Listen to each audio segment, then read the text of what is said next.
Ooh, that's good. I love that flavor.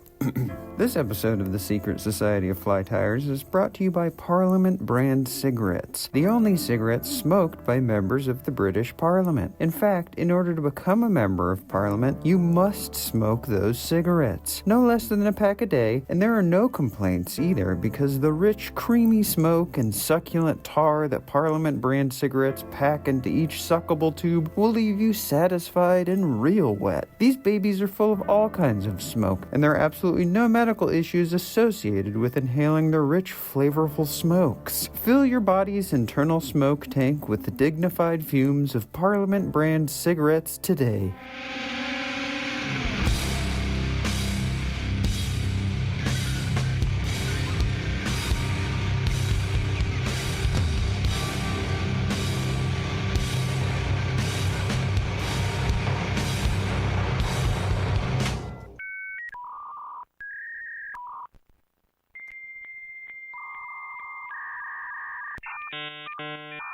You have successfully connected to the Secret Society of Fly Tires podcast.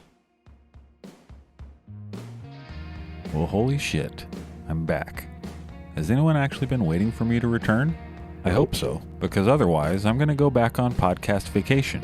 I say vacation because I haven't been releasing any new episodes, but I've been keeping myself busy with a lot of very important things. Yeah, right. First of all, I've been catching actual fish. I know, and you know, that doesn't happen very often for me. I was almost inspired to rename the show Secret Society of Using Your Flies to Catch Real Fish, but that kind of puts some pressure on me from you listeners to actually catch fish on a regular basis, which is nearly impossible for me. I don't want the bar set that high, okay? I'm perfectly comfortable languishing in the middle where people may assume I catch a fish every once in a while. Well, you think what you want about me. I'm not changing. I like me. My wife likes me. Besides, this podcast is supposed to be about tying flies, which you can use to catch fish, but you aren't required to. But I've been catching them. I've been taking advantage of all the angling opportunities that the quickly destructing state of California has to offer. I've been in the freshwater. I've been in the saltwater. I even took a little jaunt over to Nevada to meet up with Season 2 alumni Gilligan Coles and plucked a very nice brown trout from the Truckee River. Well, congratulations, my friend. Gilligan is coming back on the show for Season 3 too. Just you wait. But not for this episode. I have a different returning guest to kick off Season 3. My very first podcast guest ever, the one and only Jonathan Farmer. You know what's even cooler? This second interview with Jonathan wasn't even my idea. He suggested that we do another episode, and that made me smile, and I booked us a Zoom right away. Get me somebody. Anybody. And get me somebody while I'm waiting. We talked for a long time, and after I stopped recording, we talked some more about things that will probably end up on the locked-out paid listener feed if I felt like that was something I wanted to do, which it isn't. At least not yet. Or maybe it exists and you don't know about it because it's top secret. This episode of the Secret Society of Fly Tires is brought to you by the Diamond Platinum Plus tier of the Secret Society of Fly Tires. Many of you know of this special luxury tier of the podcast, as our market research shows that most of our listeners are subscribers of said paid tier, and for this we thank you. To those of you heathens who have not yet joined the Diamond Platinum Plus Gold tier of the Secret Society of Fly Tires, we'd like to formally invite you to do so now. Join the Diamond Platinum Plus Gold Eagle membership subscription tier and gain access to incredible exclusive features like behind-the-scenes bathroom footage that I took of the host without their knowledge, full episode scripts that you can read along with as you listen to the show, a $30 gift card redeemable at any Ralph's brand supermarket, and many other special treats. Join today unless you're a poor fool who should be ashamed of yourself. Here I go putting unneeded pressure on myself, and I just told you I don't want any more pressure, okay? Especially because the loose theme of this season is me quitting smoking. Yeah, I guess that is me specifically putting pressure on myself, but I'm at the point where I don't know what else to do. When I said I was on podcast vacation the last few months, I was fishing and I was tubing like a maniac, filling up my brand new tube fly box I purchased at a hefty discount because my local fly shop went out of business. R.I.P. Keenies, I'll miss you. I was also working hard to fill up my smoke tank. Boy, oh boy, have I been smoking. Smoking cigarettes like the smoke tank I just told you about was always on empty, and I was required by law to fill it back up. I found a website that sells cigarettes super cheap, and I just started hoarding them. I've been stashing them everywhere I could think of. Any place I had a chance of going, I secreted a couple packs of Parliament Light shorts away. Not the 100 long doggies. What am I, crazy? That's how you get cancer. It's been 4 months of a cigarette hoarding, stashing, and smoking mission. I know they make me look really cool. Very cool. Very cool. But I'm tired of looking so cool to everyone. I want my money back. And no, I don't want to move to Zyn pouches as much as my Instagram and TikTok feeds are trying to get me to do. I just want to stop smoking and never do it again. But I'm a weak man, and I love a little treat. Cigarettes are the smokiest little treat, but I don't want them anymore. Alas, I'm addicted. My name is Marty, and I'm a cigarette addict. I vow to stop them completely before this season is over, though. Mark my words. It's really all dependent upon your generous donations, though. The more money you donate to me, the better chance I have of quitting. So it's on you, not me. I'm sorry. I don't mean to shift the blame. It's me who is constantly sucking down cigarettes, not you. Or maybe you are too. Why don't you quit with me? Don't leave me out in the cold. The rest of my friends already did, but they encourage me to smoke because they are bad friends. Be my good friends. Send me money out of the goodness of your hearts and stop smoking with me. In fact, every time you go to the cigarette emporium to buy a pack, just PayPal that money to me. Damn good deal. I promise I won't turn around and spend it on cigarettes myself. You can trust me. I think I've proven that over the last 2 seasons. I don't lie or embellish anything, and I'm not going to start today. Come on, don't make me laugh. Worst case scenario, I will take your donations and send them to a cigarette charity that provides smokes to needy children and families who can only get cigarettes from the food bank or their local church. I joke, but I'm not kidding about quitting. I'm not kidding about quitting. What the hell was that all about? I'm also losing my mind. I'm using this show to hold me accountable. I'll be documenting my journey for you whether you like it or not. Even if I fail and continue to enjoy the rich blend of a Parliament cigarette, maybe I can inspire someone out there to quit. I'd count that as a win, but I will not fail. I can't fail. Rudy can't fail. It's me versus Big Tobacco, and I love to battle with the big dogs. Arr, arr, arr, arr. Speaking of my bad friends, and I mean badass. Badass! One of my bad friends has a God-given talent and refuses to share it with the world. That might be the best teaser I've ever written for this show, but it gets better once you hear what that talent is. I might have even mentioned this on the show before, but I know I haven't written as much about it as I'm going to right now. The talent I speak of is farting. Is that a surprise? I bet it was. This friend of mine could break the Guinness Book of World Records for the longest fart with ease. That record is currently held by one Bernard Clemens from foggy London town. I'm mad already. My buddy is letting someone that isn't even from these United States of America hold that title. The record is 2 minutes and 48 seconds, by the way, and has stood as the longest fart since May of 2016. I'm disgusted. Not by the fart sound or smell, but by the fact that my dear friend could easily hold that record, but they are keeping their talent a secret and depriving my listeners the joy brought from hearing such a glorious feat of human talent. I have personally heard many of them. They have brought me to tears on multiple occasions. This friend of mine records them as voice notes on their phone and shares them with me and a few very privileged others when the time is right, allowing us to hear them from their phone but not allowing us to hold the phone ourselves. Please, trust me. I know, this might raise some suspicion from my more skeptical listeners. I 100% get it. But I can say with absolute certainty that the farts are real. And they're way longer and better than the world record. This is not a wild conspiracy like you're so used to hearing from me. I have taken in at least 25 recordings, and they are almost unbelievable if you didn't know the person and their diet that consists mostly of raisins and chicken pot pie without the pot, just the filling. This friend loves to tell me about how their farts are not and will never be historically or culturally significant and downplays the talent it takes to fart like that. I did some research and will be using the following fart facts next time we argue about this. Farts of history. Number 1. I'll start with the fart that started a conflict. In 44 BC, 10,000 people died in Jerusalem.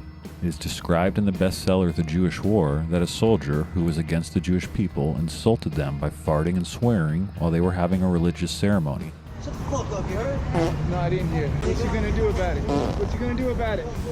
Big tough guy? Chop your head off.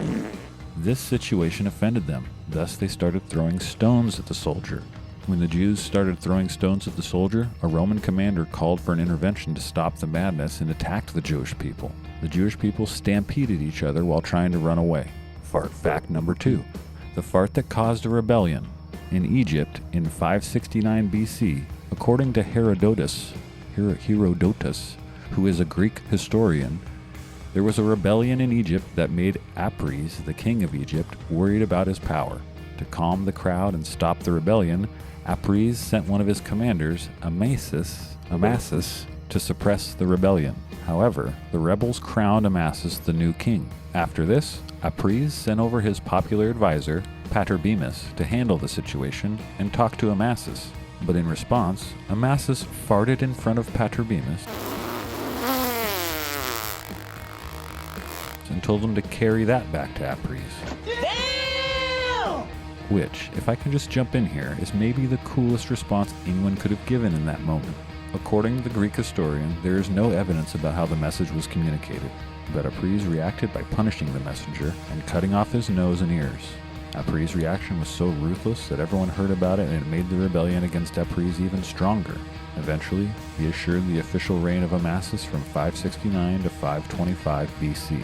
See? That is real fart history. There is also the lucrative career as a flautist that is just being squandered while my friend works away at a fairly normal desk job. Actually, the correct term is flatulist, not flautist. A flautist is somebody who toots a flute. A flatulist is somebody who toots their butthole. Only a dumb, stupid idiot would confuse the two. Now, back to your host with more exciting content coming your way. Be sure to like and subscribe, and share and like and subscribe. Never mind the millions of click dollars already being neglected by not allowing these farts to go viral. My friend has God-given talents that could be lining his or her pockets and allowing them to dictate their own work schedule. Don't believe being a flatulist could be a career? Let me teach you about Mr. Methane if you aren't already familiar. Hi, and you are? Mr. Methane. I am a performing flatulist. And... just do it. Okay, first of all, I just have to adopt the farting position. Paul Oldfield, aka Mr. Methane, is the longest working flautist. Flatulist. Who made his first professional appearance in December 1990 and gave up his full-time job as a British rail train driver in October 1991 after registering with equity under his superhero stage name. Yeah, another British guy holding the fart crown that should be in America. First Bernard Clemens and his world's longest fart, and now Mr. Methane. Two limey farmers that don't deserve these prestigious titles. How dare you? Mr. Methane's profession requires him to pass gas in front of an audience, typically on cue, at various pitches and in time with music. He has performed regularly with the Circus of Horrors and appeared on various radio and TV shows, including Britain's Got Talent. Listen, my friend could fart Paul Oldfield into the pavement, and that is a cold, hard fact. My anonymous friend has supreme control over their anal sphincter. I tell you that with absolute certainty. I do not believe that my friend can fart on command, which may be a strike against them, but I have more faith in their talent than I do in most things. I know I'm taking a big risk here. Just talking about this on my show might bar me from ever having the joy of hearing one of these fart recordings again, which would be devastating. But I need to take that chance. Please, my dear friend, I'm protecting your identity as you've always wished. Don't make me beg here, because I will do it. I beg of you to not only share your talent with the fly tying podcast world, but to collect what is rightfully yours. Take that Guinness Book World Record and be proud of your farts. If you've ever had a big enough fart that you tried to slowly let out, you know how tough it is to properly elongate them, to tune them, as they say. You also know how good it feels to have a talent that is in such high demand. I know you get it. I don't have to say anything else on this topic, and I won't, until I have an audio file of one of their farts to share on this show. Then you will all hear about it, and you will tell all your friends about it too. Who am I kidding? I'll probably keep talking about this every episode. You might not want me to get one of the fart files because it could lead to the end of the program. Completely. I won't be able to top it no matter how hard I try. Did I mention that Jonathan Farmer is back on the show as my first guest of Season 3? It's true. He didn't share any fart audio with me, but he did share a whole bunch of great info on his pattern, the Beast of Burden. I might not love it as much as I love his graboid leech, but I'm obsessed with leeches more than most people. The leech. What are leeches anyway? The Beast of Burden rules. Farmer only ties rad flies that fish hunger for. And stupid idiot me, for some reason I connected the term Beast of Burden with Lucifer, the devil, and I had grand plans to write an episode about the topic. I'm so goddamn I'm so fucking stupid. I don't know what I'm doing and everybody hates me. I even alluded to it with Jonathan during our interview, and he was probably thinking, why, you fool? It has nothing to do with the devil. I was going to start the show with the Rolling Stones song, and I was going to be singing along to it and everything, and then realized I had confused it with their song Sympathy for the Devil. If you use Al Gore's internet to look up the meaning behind the term Beast of Burden, it's described as, quote, an animal, such as a mule or a donkey, that is used to carry loads. Nothing evil. I wasn't going to write about how cool and dark the devil is either. I was just going to try to share some of my weird internet findings with everyone. I can't write a whole episode about donkeys. Yes, you can, because you are a donkey. So there I was, back at the drawing board.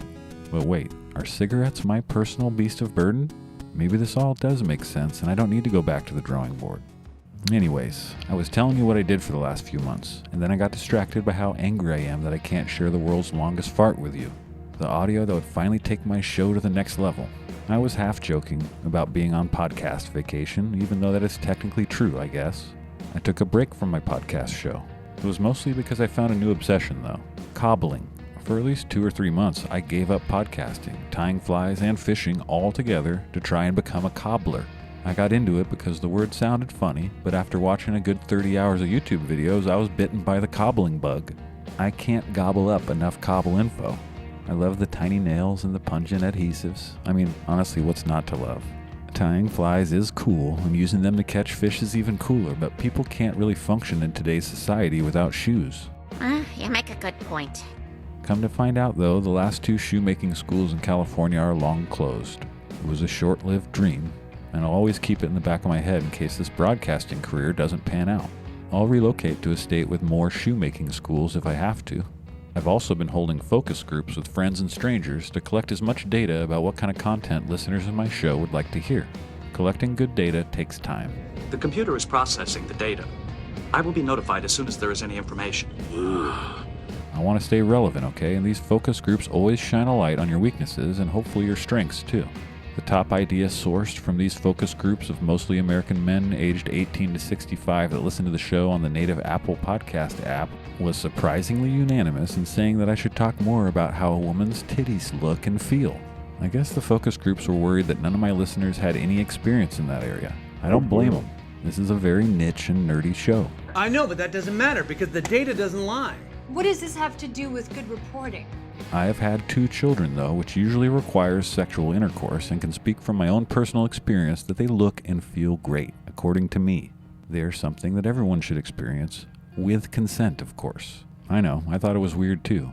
I figured the focus group would say things like talk about tying flies more and the materials and tools used to do that, or talk about how to fish the flies you tie, and stop talking about reptilians and Tartaria. This is supposed to be a show for anglers, and they didn't mention any of those things. 85% of them said you need to get your friend's fart audio for the show, and the other 45% said talk about titties more. I'm just doing what I'm told will make this show successful. Yeah, baby. Yeah. You know how good it feels to be typing out this nonsense? I've been putting it off like it's homework. It's not homework. It feels great. Almost as good as an actual titty feels. I should stop talking about titties before this podcast gets an NC-17 rating. Actually, I put that on my own show from day one, so I could allow myself to talk about farts and titties. It's my show. Probably the only crafting podcast hitting those topics. I hope you're proud of me. Mm-hmm. I'm proud of you, you know that. I hope you do.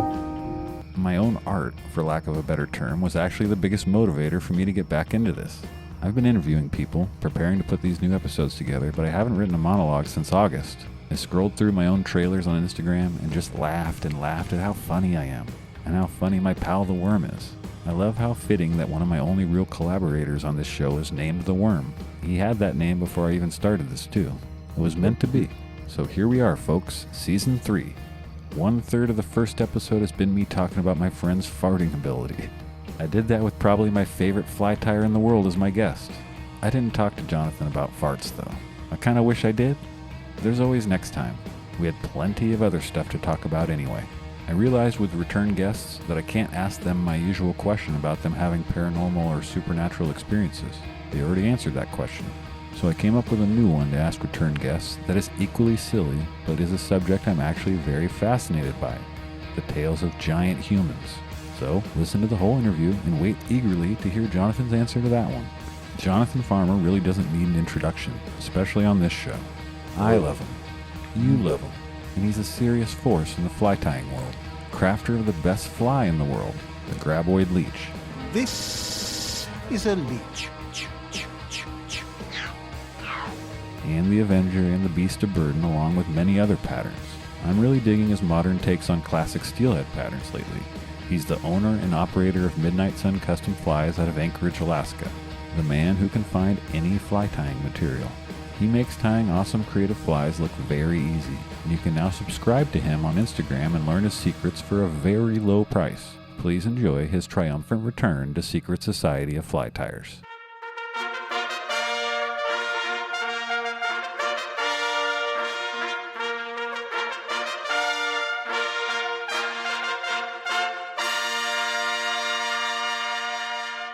What's up? I'm making myself some hot lemon water since I've been out in the elements all day long. Yeah, I was chopping wood. I was chopping wood all day with my dad and my brother. Sick. You know, pretending like I was 18 again, going out there. Dad needed some wood moved, so we're mostly hauling wood. We didn't chop a lot of wood today.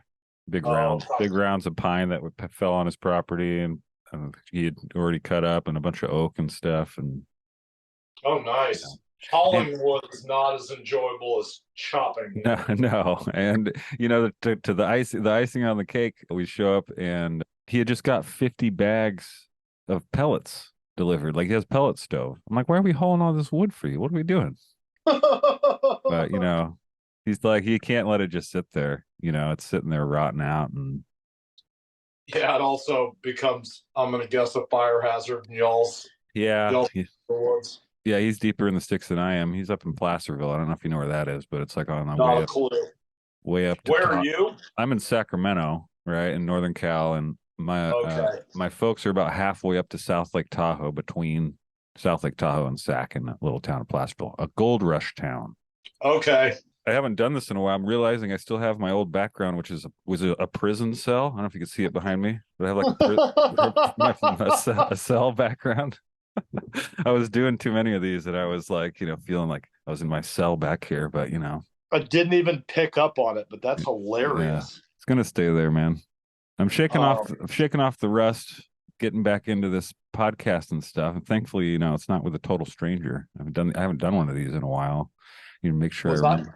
I haven't done. I think I was your first guest. You were my first guest. Now you're probably the first guest of season 3. I haven't really plotted it out yet. I'm still putting everything together.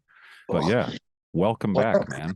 Thank you. I appreciate it. You know, thanks for having me back. Of course, dude. Kind of a funny little synchronicity to kick us off, but this episode's about your pattern, the Beast of Burden. And yesterday you shared a post on Instagram of a dude I know named Stan catching a beautiful fish up in BC. Yeah. And he lives just a few blocks from me. We fish together, and no kidding. No, now I'm meeting up with you on the internet to chat about that pattern. Just kind of a weird little synchro there. That's pretty rad. Yeah, that was a beautiful fish too. He bought some flies from me, and then I'm like, "What'd you get that fish on?" Because he was like, "Your flies rock, man. Thanks." Well, thank you, because you know I don't know why people thank me. Like, you're giving me money. I mean, I'm producing a product, you know, and like. You know what I mean? Like, yeah. So I mean, I guess it's kind of the same when you walk into a restaurant and then you say thanks whenever you leave. It's like, why am I saying thank you to you? Like, I just gave you money. I know. And you're usually saying it to like the hostess or something. Yeah. But well, he did say that he said the fish up there loved your flies. He said that to me and texted me back. So I've heard that before. I still don't believe it, but I've heard it before. I'll just keep taking people's word on it. Yeah, well, it's the facts now, man. Hey, does anyone ever call you Johnny? No. No. Johnny Farmer sounds like a pro athlete, like you'd be like a football player. There's one person that I allow to call me that. His name's Bruce, and he's the one who kind of named the graboid without knowing it. Yeah, he just kept yelling, "You be sorry you don't give it a name. Graboids, that's what I like." And then it ended up getting named that. He's the only person that I allow to call me Johnny. He's like 65, and I just, like. Is that who you were golfing with today? Yeah. Yeah, right on. Yeah, you keep, keep the peace and close friendship. And he doesn't do it often. Yeah. So, yeah. So what's new, man? What's going on with Midnight Sun Custom Flies? What are you up to? Oh, weird stuff. Yeah. Just plugging along, doing some different stuff. But I mean, kind of the same thing, but different. I love these classic twists on these classic patterns you're doing, man. Have we officially started? Yeah, we started. I don't know. I don't know when I'll edit it all together. I don't know how it's going to start, but good. Going. I hope that the beginning of our conversation does not make it. No. That's for privileged people only, meaning me and you. Right. Yeah. Doing some kind of like modern classic-y kind of stuff. Yeah. I just started, Instagram let me know that I now can have a subscription portion to my page. Saw that. I don't know. I guess you have to reach a certain amount of followers or something like that. And I guess I hit that. Mm-hmm. And so I just started a subscription portion of my page. So there's a like GP kind of thing that I did last night. Way cool. So you did that for subscribers on live?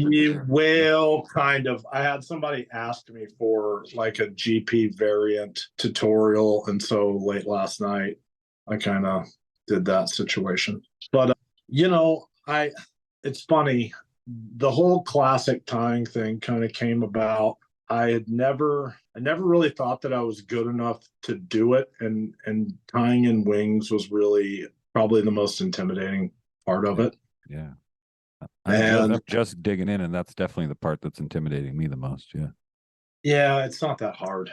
I don't really do a whole lot of flat wings on D-flies. Those seem to be the biggest pain to me. I had a couple of guys tell me, "Oh, well, they're actually like a lot easier once you get it down." It's just not as aesthetically pleasing to me, I suppose. So I like a more vertical, like split wing. But anyway, a couple of years ago, it wasn't last winter, it was the winter before last. This is kind of a answered prayer story, but I was really burned out to the point where I was like, I don't know if I can keep doing this. Yeah. You can only tie so many graboids, without like wanting to run headfirst into a brick wall. And that, that fly was definitely a blessing and put my, name on the map. And then came, I think the Beast of Burden was next. And then, the Zepron. And then we moved into Summer and the Avenger and the Kryptonite Sculpin and a whole bunch of different things kind of came about. But I was just kind of burned out and just slammed or what?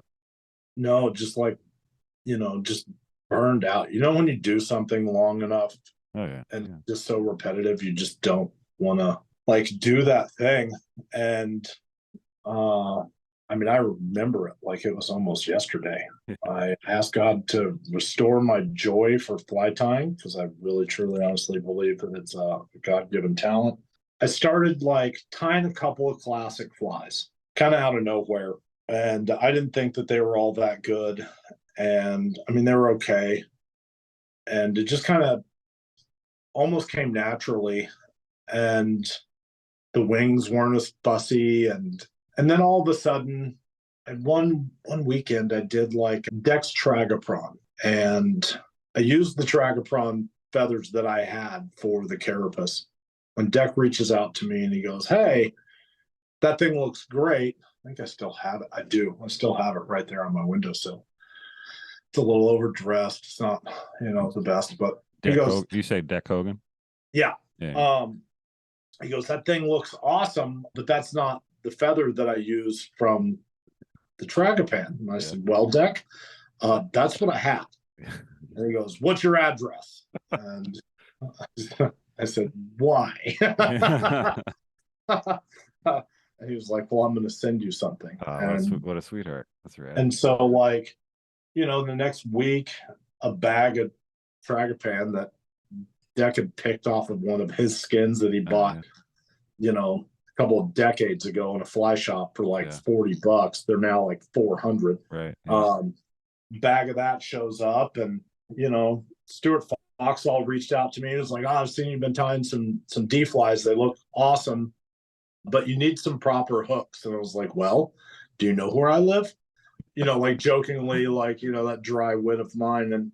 And like, I don't really have a resource around here for them. And they're very difficult to find given that they're discontinued. Yeah. So he's like, "What's your address?" And he sends me a bunch of blind eye partridge HE2s and like some proper D hooks. And I still have the first one that I tied. It's an Acroid on my windowsill. And then like finding materials just kind of became pretty easy. And I found a whole bunch of them and got some pretty good deals. And another person sent me a whole bunch of stuff, and it just kind of, all those pieces fell together. And those really patterns, enjoyed it. They kind of stoke you back up, those patterns too. You just kind of light you back up. Yeah. Like really enjoy tying them, because you can only tie so many things that have a dubbing loop. And I still like doing it, don't get me wrong, but it breaks it up. You know what I mean? Like some of these flies are really kind of a pain in the butt, but no, they're not. I mean, they're enjoyable. They're really enjoyable to tie, but it's a simplistic difficulty that comes along with them, getting the body just right, the proportions correct. And so I just love doing it, and I love the way that they look, and I really enjoy how they fish. And it just, there's something about the nostalgia of these things that I just really, really enjoy. The timing of it all coming together too. I mean, you talk about synchronicities like we started out here. I mean, that is it's all coming together, right? Like, right. Were you actually thinking of just putting yourself in a totally different line of business or something for a minute, or what? I didn't really know what to do. Yeah. Yeah. I mean, I've been doing this as long as I've done anything. I had a lawn landscape company in Fort Worth for almost a decade, and I've been doing this for almost a decade. I ski patrolled for almost a decade. So, the clock was ticking. Yeah. Like that. Yeah. We were reaching the end of my attention span for anything. That's a good attention span though. 10 years, man. Yeah. Yeah. I mean, I've been doing this, I think now 7 or 8, but I've been about 8 years has been my kind of like, it's time to move on kind of thing. Well, dude, the flies that you've been talking about that you've been posting a lot of lately are super. They're inspiring me too. I mean, I'm talking to another dude next week, Joel Hill. I'm not sure if you're familiar.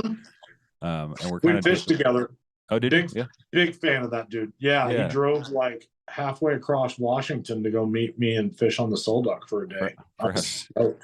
Yeah. I think we're talking about the GP specifically, kind of digging into that a little bit, because he's tying modern versions of those too, like on tubes and all kinds of stuff. I actually have some of his. He gave me some classics on. I think I have them right here. I do. It's so funny. He put them in a bag. I have some stuff that he did. One of them's right here. And what's really interesting is, here's one of his right here. Yeah, man. I mean, you're getting stoked on that stuff, and I don't think you realize that you're like just posting that stuff. You're stoking a bunch of the rest of us too, because that's like, I'm starting to get materials that I never had, and trying to figure this stuff out too. Well, that's we'll chat later and I'll tell you where to like find some things a little bit more easily if you're having any issue. Just try not to divulge it to the entire world. It's not a secret, right? Like it's not a secret, but yeah, you know, the more people have to search, kind of the more rewarding it is too. Yeah, for sure. What's interesting about Joel's stuff is I have this tube fly here, and he takes like, more traditional hook. I don't know what model this is, but it's more of a traditional steelhead iron, and he's figured out that it will slip into that tube. Oh, cool. And he just closes the eye of it, with some thread wraps, and then bang, you've got a traditional looking fly that totally different platform. Yeah, that's rad. Yeah, you've got a shorter, hook that isn't gonna much leverage. It's not the long the big old long hook on it. Yeah. I've been a shank tire for a long time, and I love the look of the Waddington. I like the weight of the Waddington. And I'm not like reinventing the wheel or anything. The first one that I saw an acroyd on a shank in Spayflies and How to Tie Them. Mm-hmm. There's an acroyd in there, but it's got a treble hook. Oh, yeah. And the Waddington, was designed for a treble hook to slip onto that rear return. Okay. Yeah. Yeah. I didn't know that. Yeah. And just with the returns that are vertical, the air quote intruder like Waddington shanks. Yeah. Those are designed to have a single hook, like a straight eye single hook. Right onto the tail end of it? Oh, wow. Yeah. Oh, shit. Okay. But yeah, it's kind of like really, really sparked. It's just returned some joy to fly tying for me. That's awesome, man.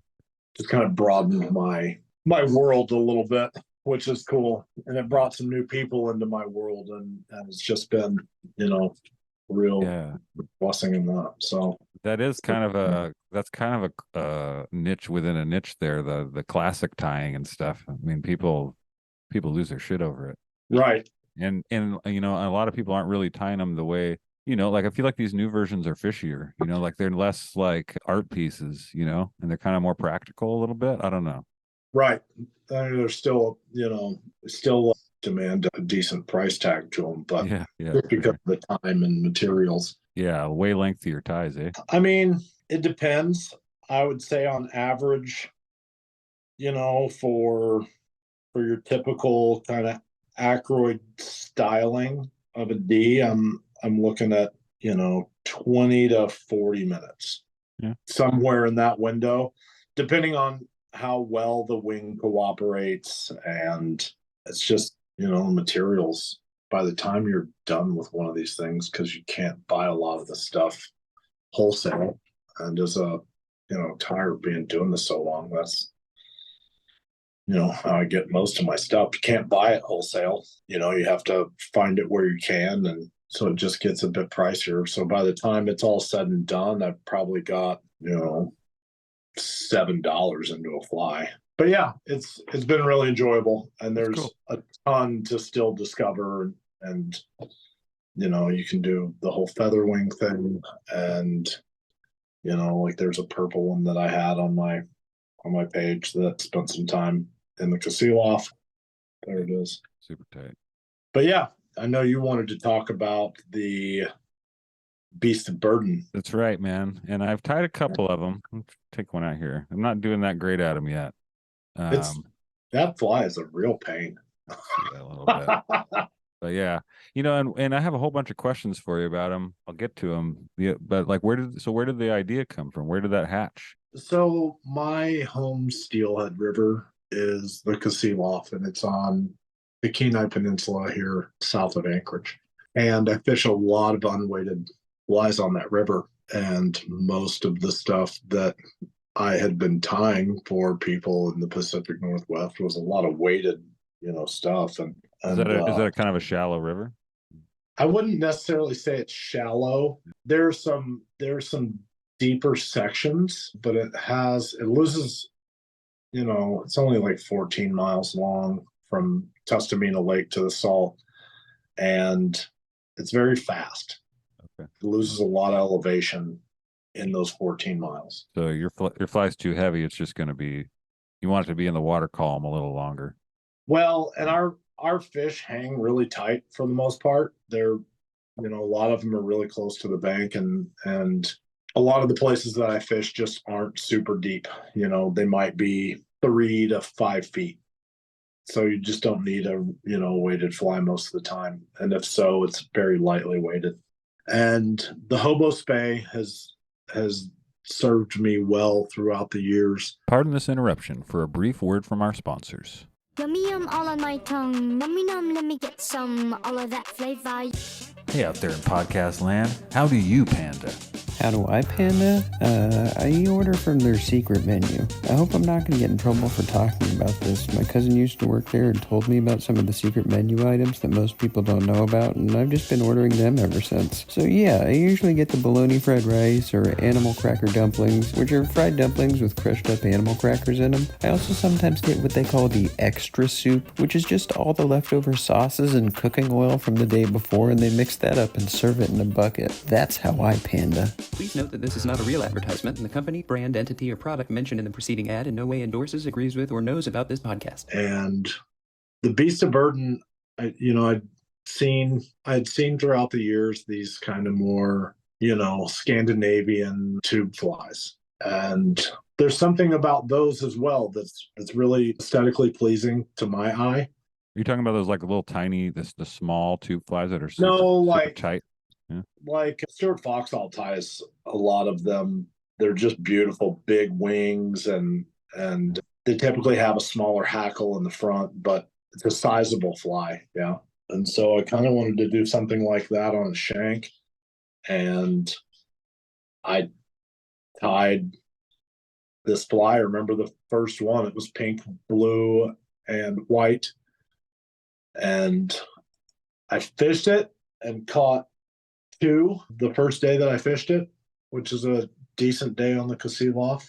And, for guys that aren't fishing beads, which we don't, not that I'm, an elitist or anything about it. It's just not appealing to me. And I'd certainly rather fish like a pink worm under a float on a sea pin. I don't know, but I've actually really wanted to do that on the Cashapp. I've been trying to talk my buddy into taking his sea pin down there fishing the pink worm. But anyway, that's beside the point. I just think it would rail. Anyway, first day I fished the beast of burden. It obviously didn't have a name, and it fished really well. I remember the second fish that I got on it. I don't necessarily remember the first. I think it was probably a smaller hen. The second one, I absolutely remember, it was a big buck closer to the Salt. And my buddy Colin took the photo. Then I just started fishing it. And when it rolled around for winter steelhead season in the Pacific Northwest, because we're a bit ahead of y'all as far as timing is concerned, I don't know what I'd really call our fish. They're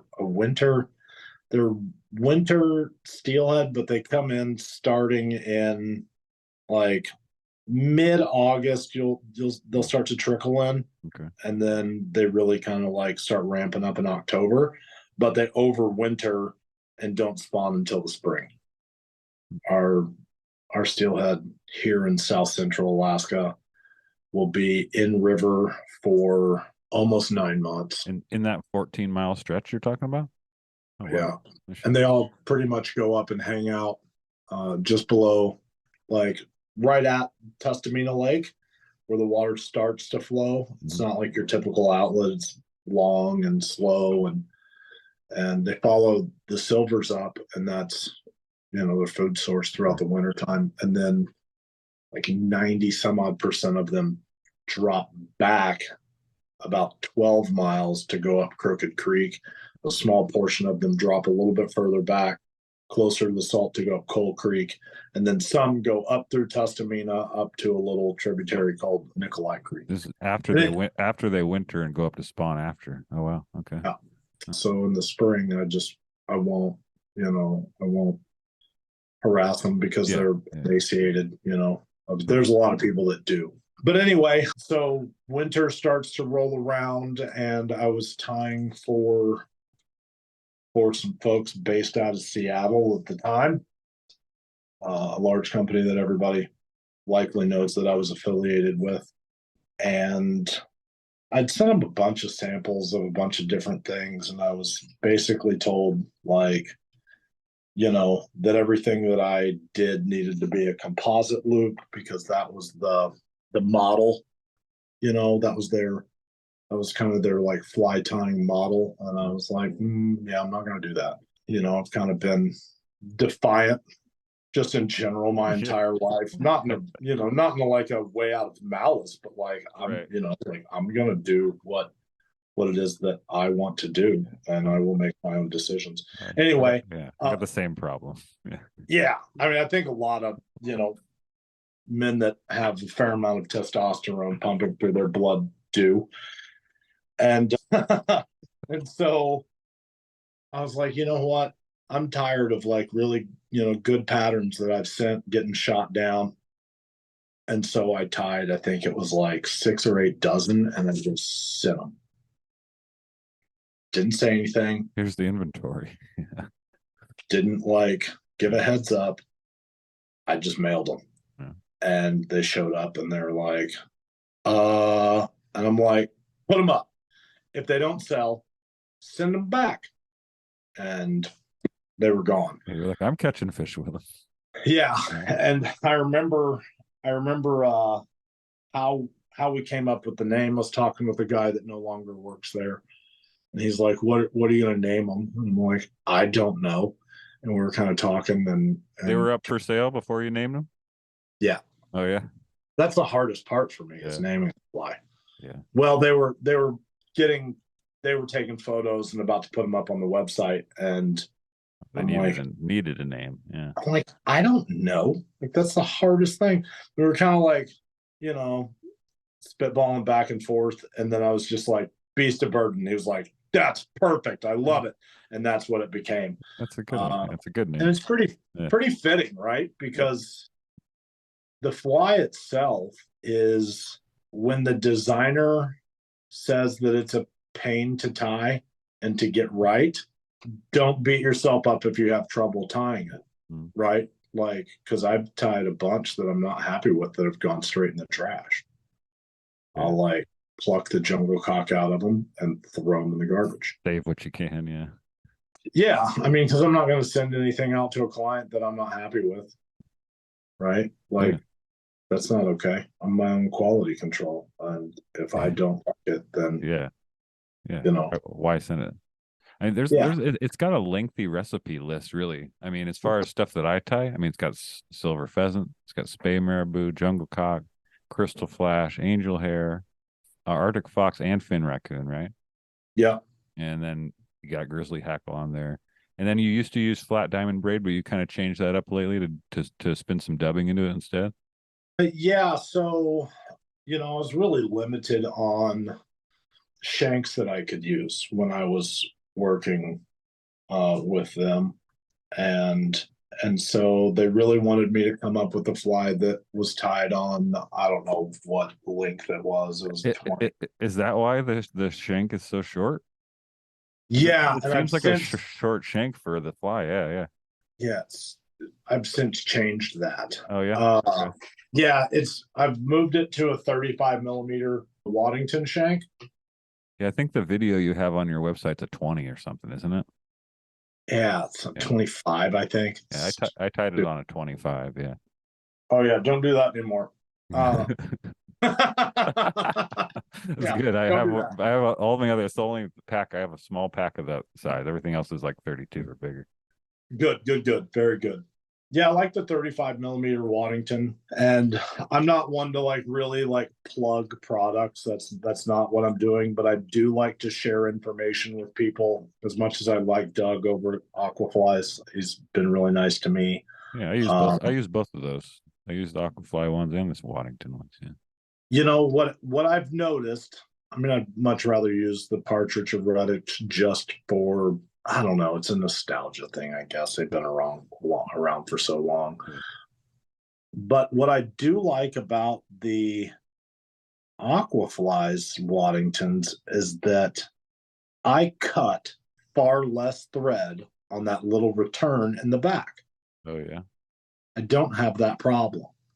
Whereas with any other Waddington, whether it been from Umpqua or the Partridge, I have a tendency to snips it right off there. Yeah, yeah, cut thread in the back. Yeah, that was the just anyway. Well, I'm glad that happens to the pros, not just me. Because it's everybody. I think, you know, like I have the same struggles that a lot of other people have, you know, when it comes to tying. I figure you guys that are doing it, you know, full time have found the tricks, you know, around that stuff. No, there's really no trick around a sharp edge, eh? Yeah, right. I mean, I used to go as far as to like, you know, try and build up some thread and be very careful not to cut it, and then like layer in crazy glue to try and fill that gap. I've done all sorts of weird stuff. And then I got Mike Brown at Mossy's got a sample pack that Doug had sent to him. And I saw it, and those guys don't tie on Waddingtons, and I love them for a myriad of reasons. But I was like, how long have you had those? He's like, I don't know, a couple of months. And I'm like, hand them over. Yeah. If you're not going to tie on them, I will. Yeah. And I came home and tied a couple of flies on them and really enjoyed them. There's something about the profile of the eye. Yeah. Everything about them I enjoy. I like the little bit of addition of weight. But anyway, yeah, I moved it over to a 35 millimeter Waddington.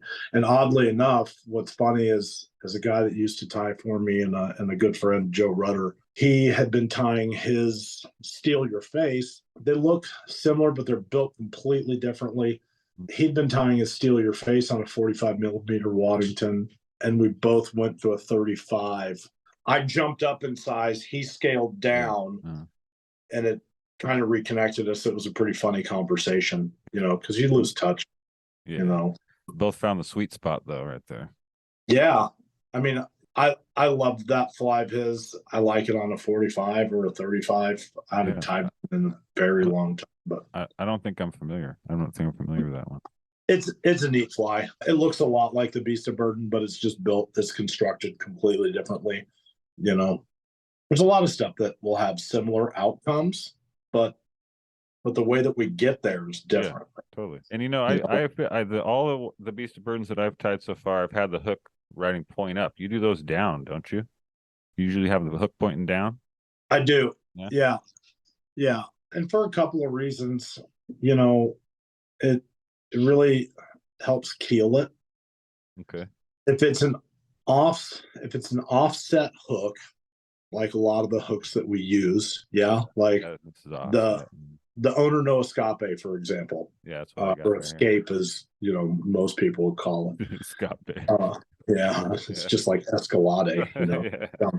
You know, like, oh, you're driving Escalade. I'm gonna take that. It's gonna stick over here now because that's what I got. Yeah, it's just more fun, right? Like, you can't entertain yourself. Well, don't rely on other people too. Yeah. But well, I always wonder about those little nuances, right? Because I default to having the hook point riding up on shank flies, just thinking that it'll hang up less, you know.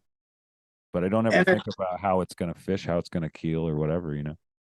You know, it does and it doesn't. If it comes into a rock, it doesn't matter, right? If it's wood, if it's made, it's probably not coming back. Yeah. Right. And I don't really worry about flies hanging up. I guess I'm not buying them from me, so I don't really worry about it. But I also know how to get them back.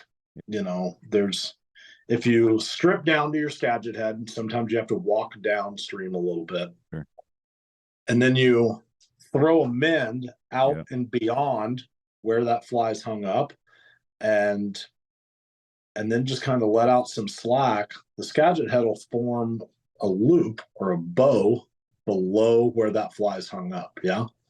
And with just steady tension, sweep that rod parallel to the water. I like to keep the rod tip pretty low to the water and just sweep it upstream, and it'll pull from the downstream. Yeah. Okay. And usually it'll back that fly right out of a rock. The valuable tricks there. We had to get a bunch of those unstuck. I was fishing the Truckee River up here with my buddy Gilligan and Steve, and we were fishing big articulated 2-hook heavy streamers for brown trout, and we're getting hung up pretty often. And we'd go all the way down to the tip almost when we were on a raft. We were floating through, but we'd be able to get close enough and get all the line pretty much into the rod tip almost, and ended up getting just weasel them right out. They'd be good. Oh yeah. But when you're wading, it's totally different, right? 100%. Yeah. So I've tried to share that. Got a pretty funny story about a video I wanted to shoot. Those are good videos, man. You got to do that. Well, I wanted to. We had the drone in the air. I was down filming. Ben had the drone in the air, and I was in a run called the Temple on the Upper Solduck. And I think he was fairly irritated because I've been casting like garbage pretty much all day long. And he was like looking for content. And I was just having one of those days. And as the sun was kind of starting to go down, I mean, it's a road run, so you've got a whole lot of road traffic, like noise. But he had the drone up in the air, and I just started throwing bombs. And I hung up, and I strip down and throw my mend out into the current beyond where it's hung up. I get my fly back. I walk back up to where I was fishing, and it happens again. And I turn around and I was like, hey, I want to do a video on how to get your fly back. He goes, no way you're going to be able to do that 3 times in a row. Get it stuck again 3 times in a row? Yeah. I could probably do that. Like 3 out of 4 casts. And I'm one of those people, if you tell me that I can't do something, I'm going to do my best to prove you wrong, right? Like just like when he told me I couldn't tie an intruder in hand. Yeah.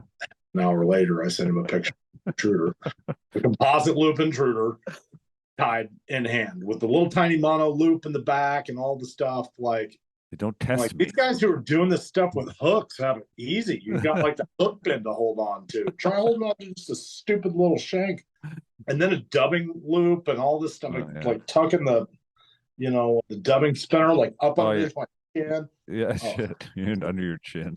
I was a dumpster fire. It was super. It was kind of challenging, but anyway, like trying to share those little tricks with people. Did you get it stuck a 3rd time and you just didn't get it on film, or what? Yeah, of course I did. Yeah. And I got it back, and I could hear him on the bank go, "Damn it." I just turned around, kind of chuckled, went about my business. He's a nice guy. So I don't tell that story in like screw him. No, I always liked him. We had a good relationship. I just, it was funny. But anyway, so you subbed out this. You subbed out the flat braid for dubbing on this thing. Is there any other thing? Was there any other changes along the way? Like, did you have any? Was it kind of like a trial and error process till you got to this point, or? Not really. No? I just changed stuff. Like, and sometimes it's usually it's for the better, right? Like as you progress as a tire, you go, oh, that could actually be better and in some way, and part of me feels like clients that have bought the old version were done a disservice, and then part of me is like, no, they're not. Like, they fish just fine. Plenty of fish have been caught on them, and like there's something to be said about having that first generation still in your box 5 or 6 years later. And now I just typically what I'll do is I'll add like a little chenille hotspot in the back, and there's a funny story about why I started using so much chenille. It's like the little hotspot on the Avenger, same kind of idea, or yeah. And it all came out of spite in a jovial way, right? Like some spite for somebody that I really enjoy our friendship. Yeah. They hate chenille, and I'm like, I'm gonna start using it in everything. That's good. Yeah. It is a corny material. I get it. It's a corny thing to get to be looking for. Be like, I want this color. I want this color chenille. No, I need all these chenilles. Oh, dude, he hates chenille so much. I'm like, I'm gonna use it in everything now. I'm gonna make chenille popular again. You watch. But not that I have that much influence over what people do, but I think it's funny. Anyway, I usually use like a chenille hotspot in the back, and then I typically use Angora for the body. So Steel's so expensive. The Angora goat dubbing that. Yeah. Right. Yeah.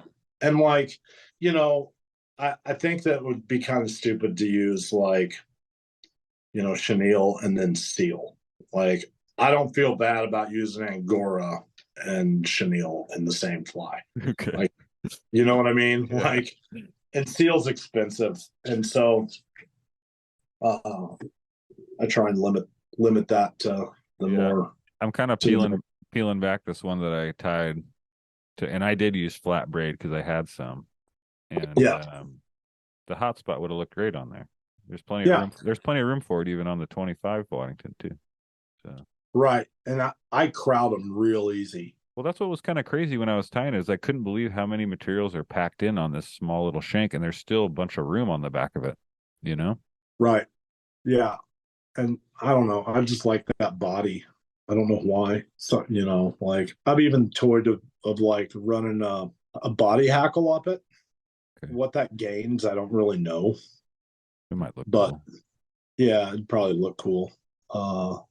I had to buy jungle cock feathers for the first time I've ever bought for tying up this pattern. I found them on eBay.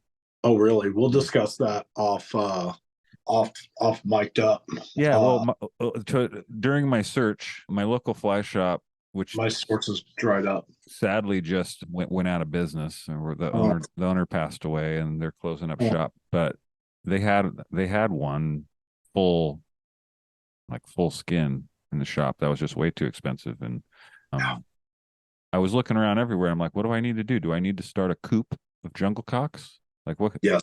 Yeah. Should I? Yes. 100%. And then tell me how that goes. I mean, why couldn't I? Why aren't people doing this if that's how much jungle cock skin goes for?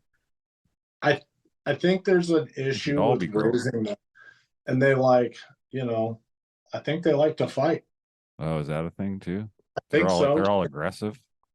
I think so. I don't know. It's an aggressive name, jungle cock. Yeah, no kidding, right? You know, great jungle fowl is their. You know, jungle cock is the more common, you know, layman name. I don't know what the Latin name is because I'm not that smarty. Do you even mess around with the synthetic jungle cock stuff? Not even a little bit.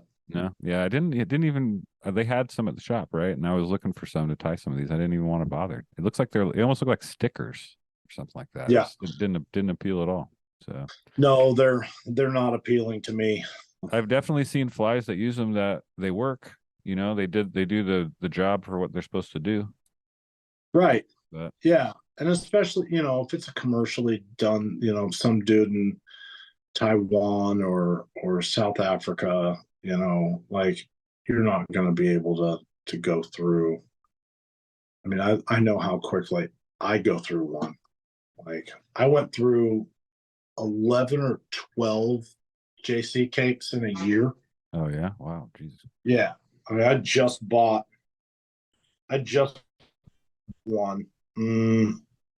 a couple of weeks ago. Those little feathers that everybody, the main feather that, I mean, do you use more of that for other stuff? I mean, I'm totally not familiar with jungle cock. I just know the cheek eye feathers, you know. Oh, dude.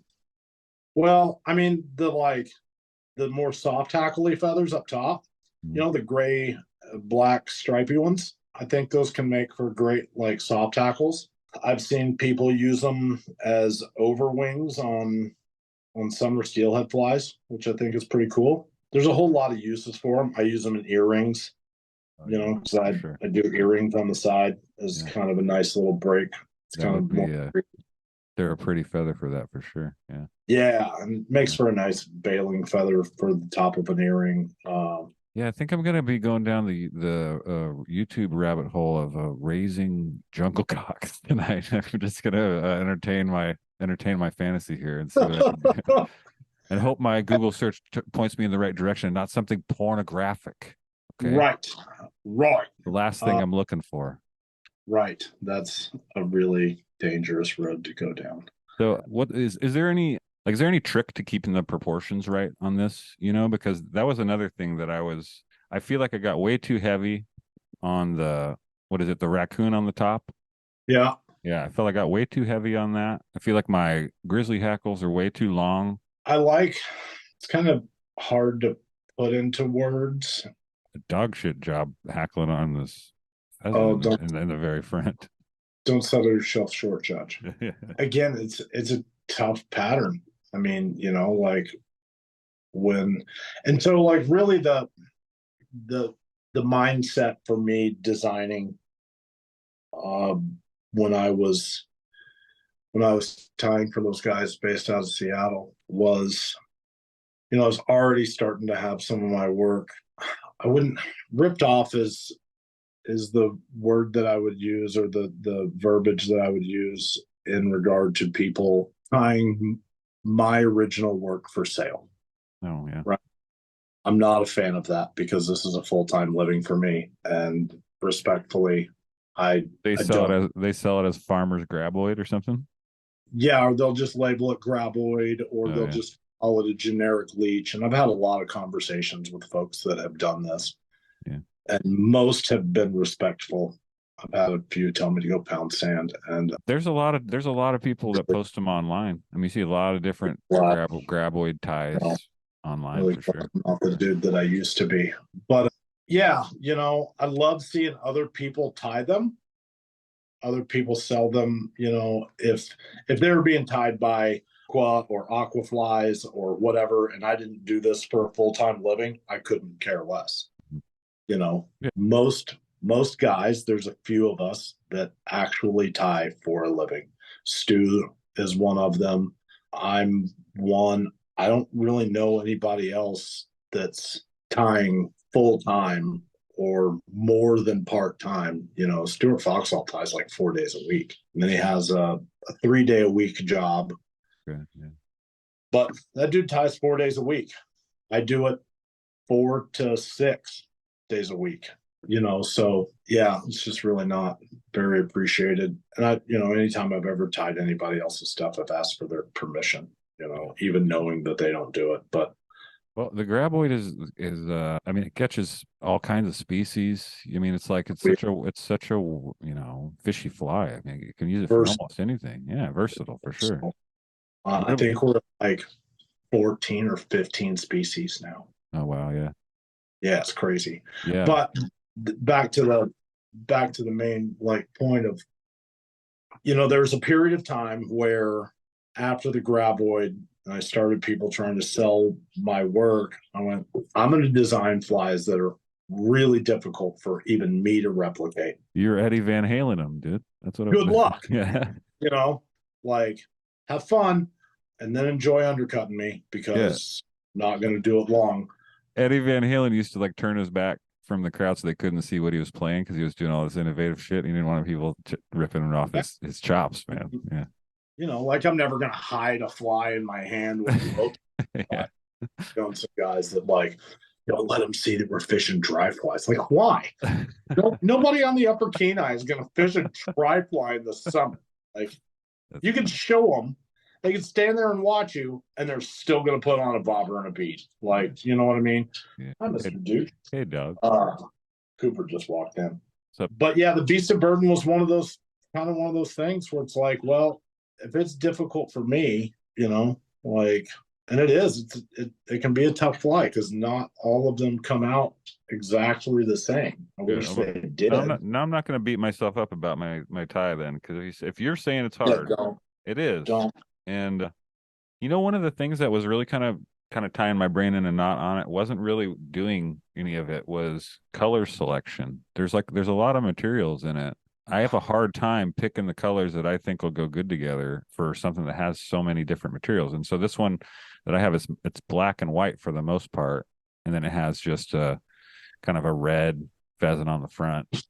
Oh yeah. And then the claret saddle that I brought from you, the Grizzly Saddle. Yeah. But even like I don't feel like the red and the claret go very well together. Like I don't, what do you go about for this pattern? Picking, I mean, your other patterns, the Avenger, the Grabber, those things like they come together. Those the colors come together naturally, what you're gonna use, Well, and so I kind of have a formula, in regard to color selection, and I try and keep it simple. Right. Black and blue with either a pink hotspot in the back or a chartreuse hotspot in the back, typically orange head, right? Black and blue simple, whether you're using a more royal blue or a kingfisher, that color palette, keep it simple, right? Pink and white, pink and orange. I like purple and kingfisher blue, and I usually match the wing color to the saddles and the shoulder. Okay. Yeah, that's something that's a helpful tip for sure. Yeah. Right. Yeah. Except for when I don't. I'm kind of joking. Yeah. But like if you're going to do a popsicle color combo, right? You're going to do, well, the original popsicle is not what most people tie now, but it's like orange to yellow, no? Or red to yellow, no? It was orange, red, purple. Oh, okay, purple, yeah. Yeah, and that's a George Cook color combination that, for some reason he came up with here in Alaska years ago. It's all Marabou, yeah. Yeah. But nonetheless, that like color palette, when I do like a popsicle beast of burden, I think Jordan Ray probably tied the nicest one that I've ever seen. And he used to tie for me as well. Kid in Washington. Really great fly tire. But his classic stuff is off the charts. But I like a pink shoulder, pink saddles, orange wing, then purple. Yeah. But just keeping it simple. If you want to do black and white, do a white. You could even do like a black shoulder, white wing, white saddles, black marabou. And then not every single one has to have silver pheasant, right? Sure. Like if you've got ringneck pheasant dyed black, for anyone that I've done that I do in black, I'm just going to finish it with ringneck pheasant and keep that like solid color in the front for like pink, orange. Go ahead. That would have looked better because with the way that this red is in front of the black. Yeah, I think with a black feather would have looked better in front. It would have looked more natural with the jungle cock coming out next to it and stuff too. Yeah. Well, and once it gets wet, it'll probably look great. As far as the saddle length is concerned, I like them just beyond the hook. Yeah, I'm a good inch past the hook. At least here I'm looking. And that, it's fine. They may foul, but if they're supported properly without too much prop, because if we get that shoulder really bulky, then everything's gonna collapse. Yeah, see, they're falling down. Well, yeah, of course. Yeah. They're gonna fall like in your hand. Yeah. But in the water, you'll find a neutral buoyancy, right? Where they'll want to come up and flutter around. They're not gonna sag. But if I shortened them up a little bit, they'd probably stay in place a little bit better, huh? Yeah, maybe. And you could even, I've done this before, you can pinch the tips off to where it breaks the stem. Okay. And then you have this nice like little V cut end to the over the shank. Oh yeah. Okay. Yeah. So I don't know really what it looks like in the water, but it kind of looks cool. Dry. Have you tied any of these on? Have you tied one on a tube? I have. Yeah. How did that come out? Pretty well. Yeah, I was thinking that was gonna be my next shot. I just got some new color. I got some red and some clears and another color tube, so I was gonna give it a shot. Yeah. It turns out pretty well on a tube. I don't like to finish it unweighted on a tube. You'll end up putting a weight in the middle, one of the inline weights. No, I'll put an ultrasonic disc on the front of it. Disc on the front, yeah. Yeah, I'm a pro sport fisher fan, so all the stuff I'm buying, yeah. Yeah, that's all I use when it comes to tubes. I like their tube system. It's simple. It's kind of like Legos for big kids, as Bruce Perry would say. Yeah, I'm really just using the 40/40 tubes. It's kind of the only thing I'm using right now. Man, I got my hands. I was talking to Bruce last year, and he's like, I don't really have any 40/40s, but I've got this weird size. It's like and it's not weird. It's like a 25/40. Mm-hmm. So basically the junction tube in the back is already, already cut for you. Yeah. That fatter section. Yeah. Is already kind of like trimmed down, and all I have to do is I have a lot less waste. Yeah. And I could use those. I bought them. I think I bought him out of them. Did you? Yeah, it's like they're trying to. That stuff's hard to get these days. Like most of the shops I'm going in don't even have it. Don't have any of the tube stuff. Oh, call me after we're done. I just got it. My website's currently down. That'll change the closer we get to winter. My inventory is just not even close to being correct. Over the summer, summer's not a big tying season, and I'm just like pulling stuff off the wall. Because my office is basically like a mini fly shop, right? Like the walls are lined with pegboard, and that's like inventory for my online store.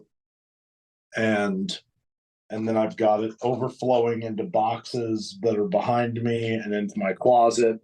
And then my personal, inventory is in all these drawers and pretty well organized. But over the summer, I'm like, I'm out of olive, nymph silly legs. And so I just pull a pack off the wall.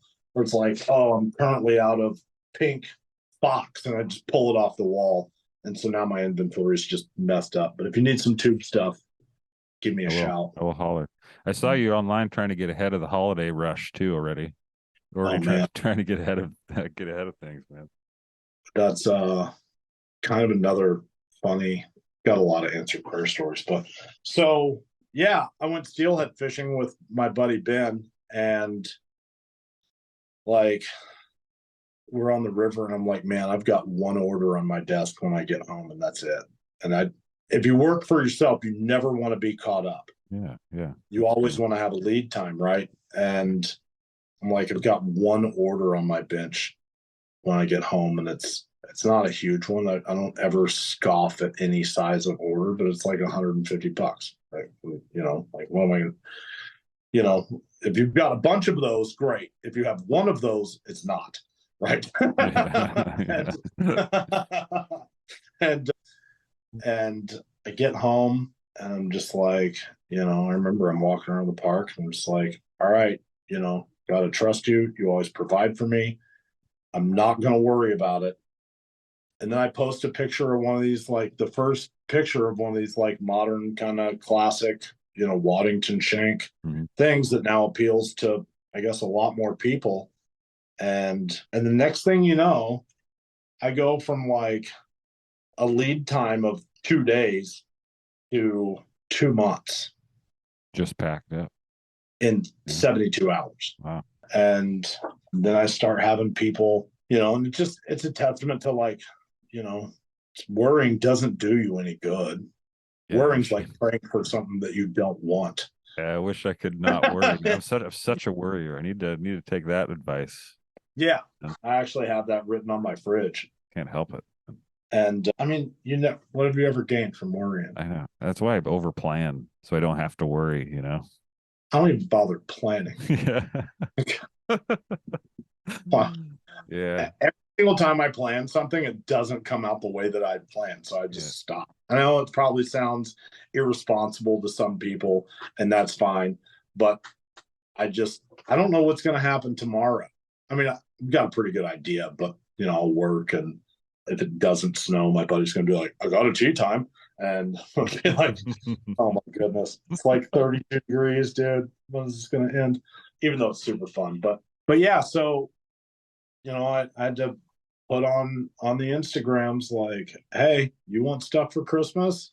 Get on it. Because I've had a bunch of people ask me, hey, can I get something by Christmas if I have my significant, other order something, or if I'm getting something as a gift? And if we get more than about a week out, I can squeeze some stuff in because I have some things on my desk that people don't need until next fall.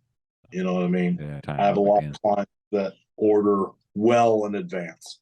So I can usually I can kind of squeeze somebody in, but yeah, we get more than about a week from now, which I'm sure your podcast will be airing more than that out. I have no idea. I've been procrastinating on this for so long. Like, I've really enjoyed not putting a podcast together for the last couple months, and I had to find my own inspiration too to get back into it, because it's like anything else that you do, any passion project you got. Like, sometimes you run out of gas and the break's good, and I'm ready to get back into it. I've been tying a bunch, which I don't do while I'm doing the podcast. Podcast stuff takes more of my time. And fishing, I've actually been out fishing. I went and fished some saltwater with my buddies the other day. I got a bunch of striper and thought about throwing a graboid out there, but we were throwing clousers all day, so I didn't want to be a fool and change something up that was already working. You don't mess with something that's already working. Yeah, that's what they want. That's what they want out there. I've got a funny story about that, actually. I have a client, and he's like, "Oh man, I'd love to fish a graboid for stripers." I'm like, "Why don't you?" Definitely work in the river, yeah. He's like, "Well, don't you think that they'd tear it apart?" Dude, I think I caught a striper on a graboid in my local river, like a schoolie. Really? Huh? That'd be. I should have sent you a picture. I'm pretty sure I did. Well, I told the usually dude, fishing though, so I told the dude, I'm like, I'll make you a deal. If you catch 50 stripers on one graboid without it falling apart, you're a client of mine for life. Did he take you up? What? If it falls apart on you before that, I'll replace it for free. Yeah. And I'll cover shipping. It's a good warranty, man. I haven't heard from him, so he's on the road then to 50. I'm gonna assume no news is good news, right? Yeah. I'm gonna assume that it's probably working out. So hey, I had one more beast of burden question I forgot to ask you about. Sure. Why Arctic fox and fin raccoon? Like, they seem close enough to me to be kind of interchangeable to my novice brain, but do you have a reason why you used fox for like the shoulder and raccoon above it with the wing, right? Yeah, foxtail has a little bit more rigidity. It just has a little bit more supportive property. Yeah, like we don't really build shoulders, and the word shoulder, we don't build any kind of a prop out of fin raccoon, right? Because it's so soft. Okay. However, at times, and when I first started doing them, I had bought, here's actually one right here, and you can see it because we're on video, but this is a fin raccoon tail. The whole tail. And it's almost all gone too. It's almost like polar bear, almost, but not quite. I was doing them out of fin raccoon tail, and it's just more, I don't know, it's more, it's not a good material to put in a dubbing loop, that's for certain. But the Arctic fox is just softer. I have used Arctic fox for wings, especially when like I'm out of fin raccoon in that color. I'll just thin it out a lot, and I don't think it really makes a huge difference. This is something that I've been contemplating addressing, probably on the subscription portion of my Instagram page, which I'm very excited about producing some more exclusive content in a world where, your life is your business. It becomes very exhausting just handing out everything that you know to everybody in the world for free. For sure. Especially when I get people asking me questions on Instagram, and I know they'll never buy a single thing from me. It sounds selfish and rude, but at the same time, like, you know what I mean? Yeah. Like, I don't walk into a fly shop, ask them a whole bunch of questions on where to go fish and how to do it, and then walk out and not ever buy. You don't walk into a restaurant and ask for the recipe without paying for a meal or something. Exactly. Right. So I'll be I'll be producing a lot of exclusive content, a lot of step-by-steps, little micro videos, because also the fly tying courses that I've done, not to say that I won't do like a mini course this winter, like a 2-week course or something like that. Whereas last year I did a 4-week, pretty intensive course where it was about 8 hours worth of content over 4 weeks. I'll probably do a mini course this year, probably 2 weeks, I'm guessing. But, I'll probably address some of those things like changes that I've made or why this material works better, and just in an attempt to make other people better tires. Yeah. Right. But yeah, you can kind of interchange Arctic Fox and Fin Raccoon, especially if like the budget's tight. You can always find a sub. Yeah, for sure. You're right too about these little nuances, right? Like we were throwing clousers all day for stripers, and before we went out on the trip, I was tying up some clousers, and I don't tie a lot of clousers. I don't fish a lot of them. Don't fish a lot of striper or anything every once in a while. And I was watching a bunch of videos. I watched like 5 or 6 people tying clousers before I jumped in to tie my own again.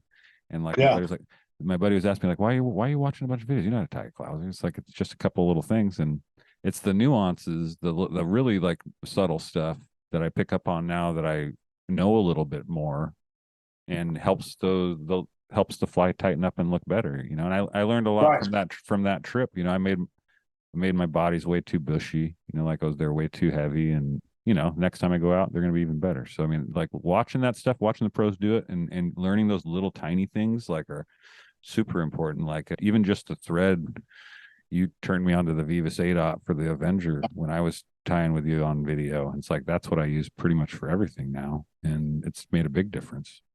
Yeah. I use it for a lot. Yeah. I even like for a lot of the classics that I tie, I use it for the entire body up until I get to the final hackle, right? If I'm using gadwall or teal, or like I'll use ringneck pheasant occasionally just to taper into a heron or something.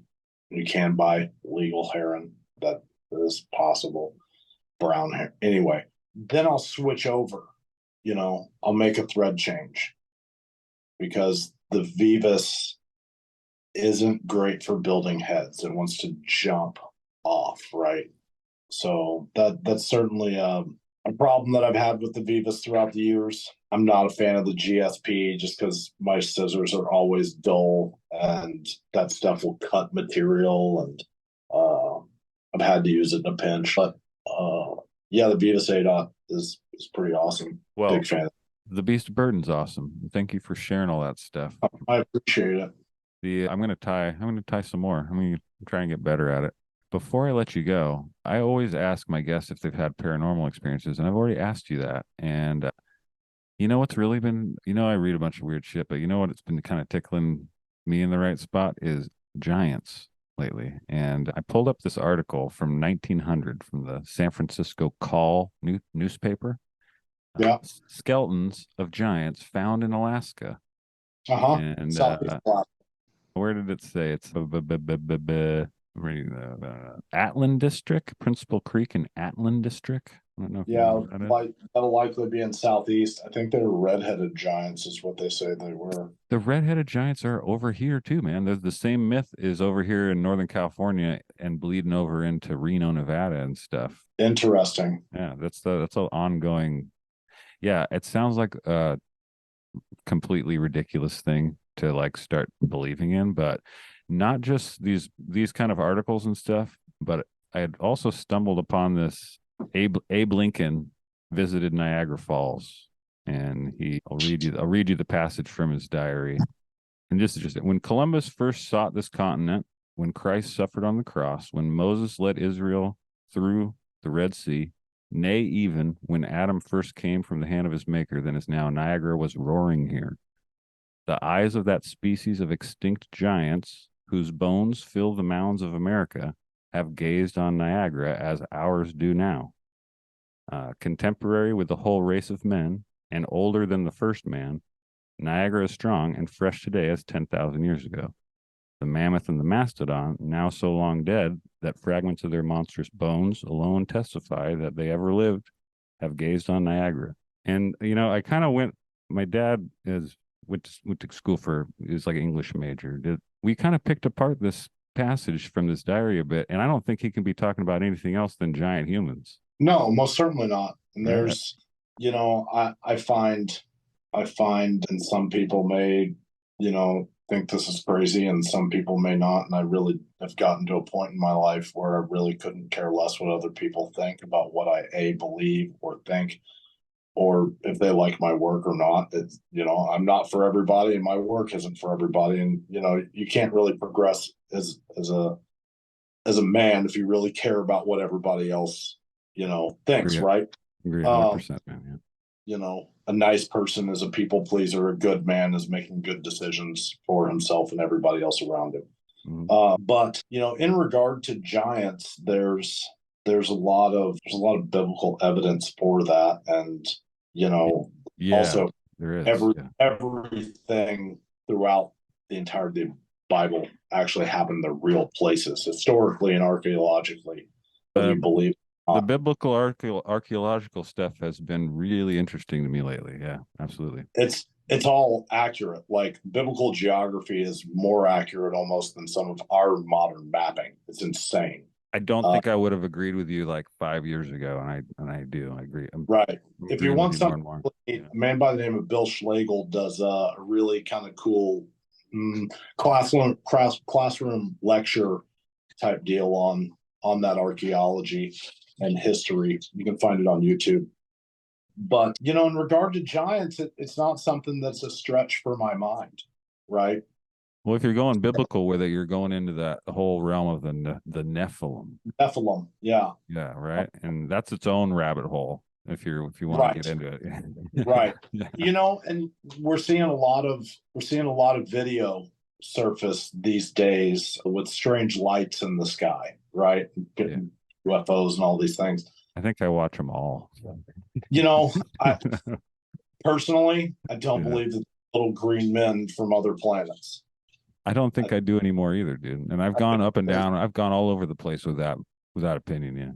I think that there's a much more reasonable explanation, like there is for a lot of things in life. And I think that we've been lied to about a lot.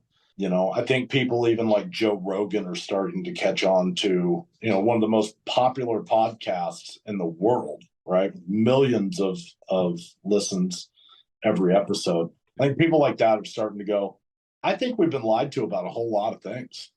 And so a buddy of mine actually, it was last night or 2 nights ago, sent me a video from Texas one of his co-workers took, and it was a different angle. She took it from her porch. She'd had some people over for dinner, and they're all outside on the deck. And she takes a video of this light that shot down, and there was kind of like I don't say a halo, but kind of like it looks like it came through something. Kind of portal and shit. Yeah. There are videos that have surfaced from other angles that people have taken, and they're all over the internet. And he's like, hey, check this out. This is one of the people that works at my company. She took this video, and it's a different angle. And so it corroborates for the other one. Yeah. Oh, 100%. Yeah. And it's really, you can hear people chatting in the background and her friends, and one of them's like, oh, the aliens are here, come and take me. And I'm like, oh my goodness. Like, I know, man. The I want to believe thing that you're seeing a lot all over the place with the alien head on it. It kind of bugs me now, man. Like it's a real short-sighted. It's now become a short-sighted way, I think, to look at that phenomenon. I mean, I think what we're seeing is as our world, like spirals into chaos, is I think that we're seeing things that you can read about throughout the entirety of the Bible actually happening in front of our eyes, and people will deny it even if they see it with their own eyes, which is really mind-blowing to me. But supernatural shit's hard for people to grasp, and the Bible is full of supernatural shit, Yeah, that's absolutely true. People have this, idea that everybody that God used was perfect. But if you look at like the life of David, like he was an incredibly troubled man, and Moses killed some, like there's these redemption stories, right, throughout the entirety of it. And that's what's pretty interesting to me. I'm far from perfect, but I have a really strong faith, and I mean, I've done things today. You know what I mean? That like said things or thought things. We all do. You know, we're all just human. Yeah, we're bringing it all the way back to golf again, but there was a pro golfer that posted a video of a weird light.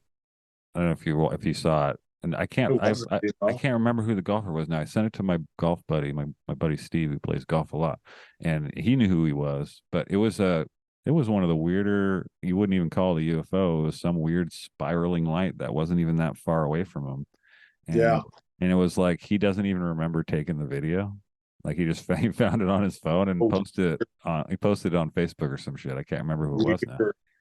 You know, I kind of have a pretty solid thought on that kind of stuff. If it scares you, then it's probably a demon. If it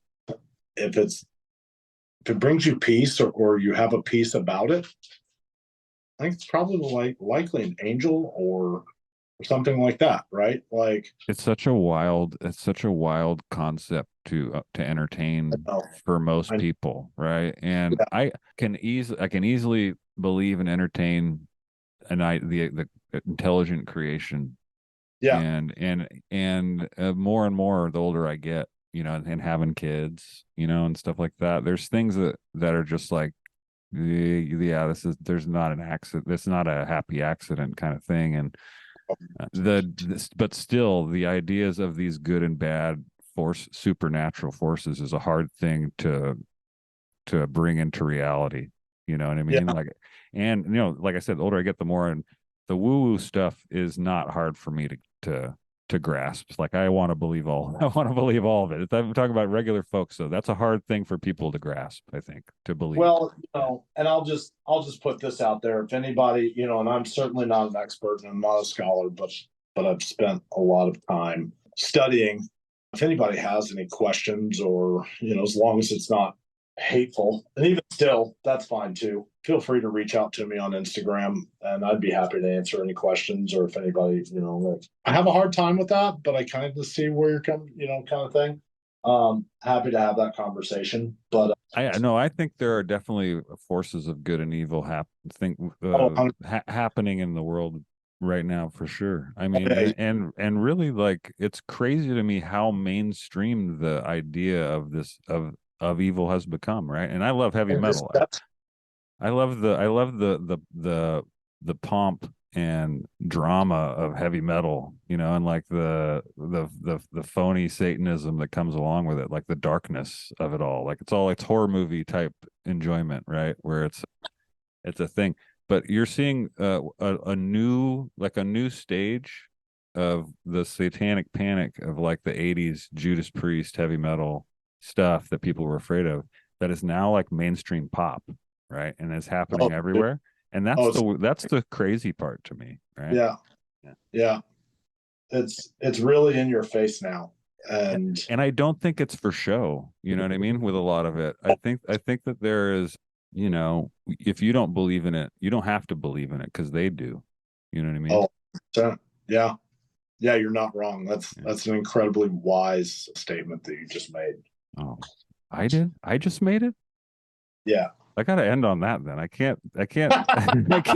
If I have to end on, I have to end on a wise statement then. But one last thing. The last time I talked to you, I was mentioning this underground pyramid in Alaska, right? And I want to say it was near Mount McKinley, I think we were talking about.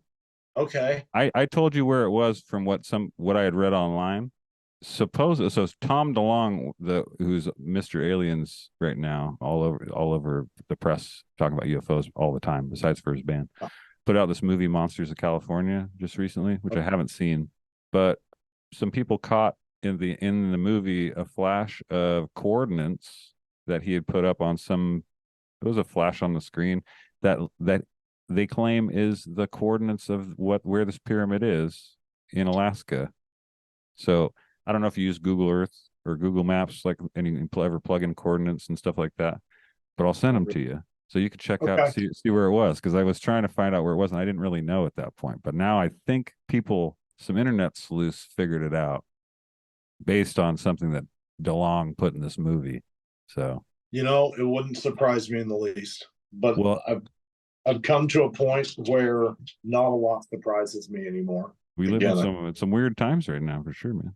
We've been lied to about a lot. Deception is, you know, if you even remotely pay attention to what's going on and you try and look at things from a discerning eye and not just believing tribal politics or anything like that, right? You can kind of see it. You can go, these people are lying, man. Why? What's the gain? You know, so I think, you know, just, you know, I've told a couple of people something recently and just kind of came to me. The truth never minds being questioned. Good. It's a good saying. You know, if we remain true to ourselves and true to our beliefs, and we do our best to only speak true things, right? Then there's no problem, and you'll never mind being questioned. See, man, you just topped my wise comment, man. You just outwised me. Well, I don't like being wrong, so I typically try not to talk about things that nobody likes being wrong. I also don't have a problem admitting it. I kind of problem in our society, it seems. But man, I'd love to chat about all this stuff with you on another. Good. You know, chat religion with you, chat all this weirdness with you. We should. I need to get up there. I need to get up there and go fish and see Alaska. Yeah. And, you know, like we've kind of fallen out of touch, and that happens in a busy world where we're all just trying to scrap a living together and navigate through, you know, this dumpster fire that has become, you know, what we're living in. It seems at sometimes when you pay attention too much, right? Mm-hmm. Like, and that's one thing we all need to probably do more, is spend time with the people that we love and appreciate every day for what it is. Yeah. But you and I should have, you know, some more in-depth conversation off camera, off mic, because I'd love to have them. Yeah, me too. About that stuff. Then all the secrets to get in the heron, you know, all other stuff that you're doing. It's easy. Canadian Tube Flight Company. That's not who I get mine through, but I have, and I'll probably be ordering some stuff from them. Cool. But Canadian Tube Flight Company, you know, if I could carry it and sell it, I would, but that's where it becomes a legal issue. And if you go to Canadian Tube Flight Company, if you're looking for that kind of thing, they will not ship anything to you that they're not allowed to, right? So they have gray heron in Canada, but we can't. I was wondering. I was feeling like I saw a bunch of stuff on eBay that they shouldn't have been shipping to California. You know what I mean? Depends. Like everything that I buy is brown heron dyed. I'm gonna call the cops on all of them. Okay. Yeah. One by one. We should do that. We'll plot it out. But like, you know, and a little helpful tip, it might save somebody some money. If you do end up wanting to buy some heron, don't ever buy anything that's been burned. You know, they'll bleach it so it gets a more vibrant color. Right. It completely ruins it. I think it's just a waste. The dyed brown heron, or pond heron, its common name, isn't as vibrant of a color, but you get this nice transition in color from like kind of bright into like more dark browny, kind of grayish kind of color. But yeah, that's you know, it's doing this, you know, like I don't want to have anything in my house that I'm not supposed to have. Yeah. Yeah. I think most of us want to be on the right side of the law, right? I got rid of all that kind of stuff when I had kids. Yeah. Right. Yeah. Yeah. I got rid of all that stuff when I wised up. Well, I'm in California too, so things are a little different here if you're talking about guns and stuff like that, you know? And so like there were things that I had that I just didn't want in the house anymore, you know? So oh man, I can't even imagine. It's, you know, I can't imagine trying to navigate California law. I think I'd rather get karate choked in the throat for a year. That's one thing I do love about Alaska, is that you don't have to walk on eggshells. Yeah. You know, but I know a lot of great people in California and in Washington and Oregon, and, you know, that whole region of the West Coast that. Yeah. When was the last time you were down here, California?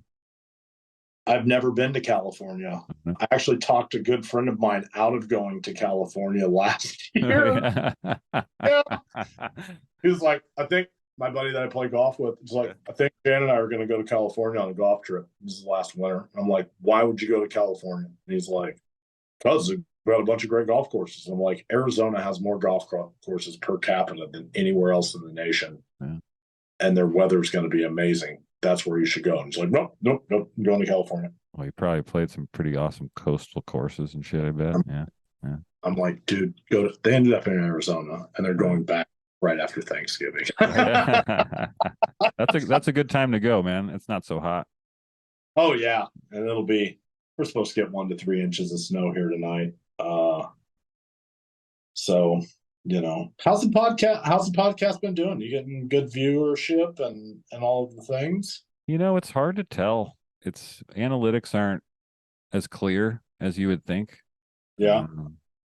For somebody who's not charging money, and like, right. So that kind of, I don't have those analytics. I don't have buyers, right? So I don't know like exactly who my audience is, but I would say, well, I mean, I just crossed like 20,000 downloads, right? And that's over 24 episodes, which isn't a ton. That's awesome though. But it's like 1,000 per, right? Yeah. Surprise, surprise, you're my number one listened episode. She didn't know that. Out of all of them, man, number one. Yeah. Get out of here. It's true. Yeah. This one has gone off the rails a couple of times. A little bit. That's what I like. Any good conversation will, yeah. Yeah, man, I'm going to talk about the devil and stuff in this episode. And not in a positive way, like pop stars, like the pop stars of today are. But I want to talk. I think I will. I mean, it's the beast of burden. I got to bring it up in a way. He's very crafty. Someone you will never outsmart. I'll tell you that. I've got a pretty funny story it's funny now, but I'll share with you in private about being careful with being careful with our words, because our words are very powerful. Yeah. But I'll share a funny story with you because it's completely off topic, but also on that topic. All right. Yeah, the beast of burden, fun, fishy fly that I kind of got lucky with. The first one ended up being the one that got replicated many, many times, and that had a little bit of a change throughout the years. As a fly designer, you rarely have those patterns where the first one is like, yep, that's it. Yeah. The wood took me a year, even as simple as it is. The graboid did. Yeah. It finally dawned on me. I was trying to figure out like a hackle in front and a round rabbit and make it not like the dirty hoe and a whole lot of other rabbit leech patterns, and then finally it just dawned on me to like pull all of that stuff down and the rabbit strip over the top. And so it took a year of like beating your head against the wall. I mean, almost literally, you're just going, why is it for? Because you want to set yourself apart from other fly designers, right? And yeah, the Dalai Lama actually had more inspiration in that fly than anything. And that was drawn from the double bunny. And but the beast of burden first one was the one, and it just clicked. The rad fly, man. I'm gonna keep getting better at it. And when I catch a fish on one, I'll send it to you. I'll keep getting better at it too. Just be patient with it. And again, don't forget the fact that the dude who designed it has problems with it too sometimes. That's great. Good to know. Thanks, Jonathan. Yeah. Appreciate it, buddy. I'm gonna end the podcast, but stick around, okay? Cool. There it is. Thanks again for coming on the show, Jonathan, and for being an inspiration to me as a fly tyer and just as a person. He's the real deal. I'm lucky to call him a friend now. So, per his advice, I have started a coop and will be raising jungle cocks or gray jungle fowl in my backyard here in Northern California. It hasn't been easy, but I'm now considered a cock master. It's the term that they give to jungle cock farmers like myself.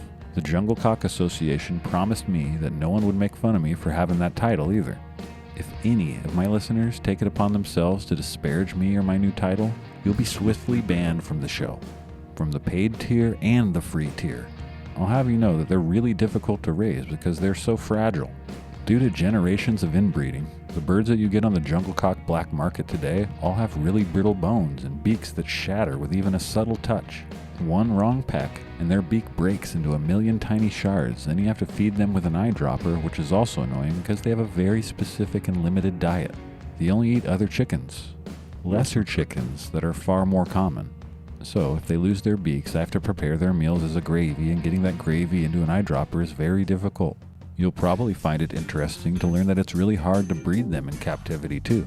These cocks are super particular about the mood being set before they copulate. You have to keep them warm and real wet, sopping wet. They want to be hosed down with near boiling water, and if you're a homeowner like me, you can expect your water and heating bills to shoot through the roof.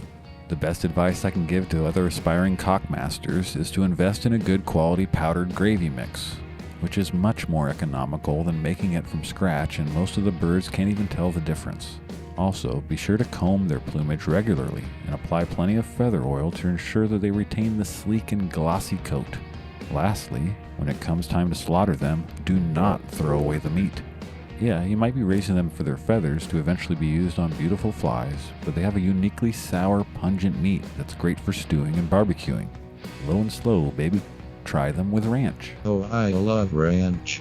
Okay, that's all I got today. I covered a lot of important topics in this episode. I'm back. We're back. Together. The way we're supposed to be. It feels good, right? I know it feels good. Absence makes the heart grow fonder. Parting was such sweet sorrow. With a fond heart and my sorrow now over, I bid you good day. More episodes are coming soon. I'm excited to share some new friends I've made and to welcome some return guests back on the show. Stay tuned for new episodes with Eric Clymore from Small Batch Bugs, and an episode about the general practitioner with Joel Hill, and I got one about fly fishing in Hawaii with Makani Christensen, and my pal Gilligan Coles is coming back on to talk about the new fly rods he's crafting up there in Truckee. I interviewed local guru Andy Gibbard and a whole bunch more, and I got a few first-time podcast interviews too, which I always love. I make 12 of these every season, just for you, so I hope you enjoy them, and I hope you quit smoking with me. Don't leave me out here in the cold, okay?